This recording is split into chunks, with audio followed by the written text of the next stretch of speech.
Ценность Кавказа. Поколение победителей. Во Владикавказе состоялось торжественное открытие межрегиональной военно-патриотической акции, посвященной празднованию 70-летия Победы в Великой Отечественной войне. В рамках акции сегодня во Дворце культуры «Металлург» прошел концерт детского сводного хора. 85 юных вокалистов от 10 до 15 лет. Это ребята из всех регионов СКФО. Дети исполняли песни, которые поднимали дух солдатам и офицерам на фронте, под которые писалась военная история России. Просто необыкновенный получился праздник. Действительно, такие истинные патриотические чувства. Дети поют замечательный репертуар, уже проверенный временем, поют с удовольствием.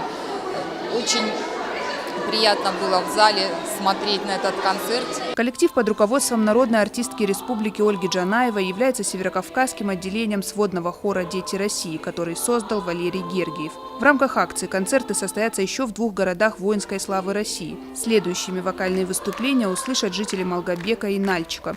Фатима Макиева, Евгений Маркин, Осетия ТВ.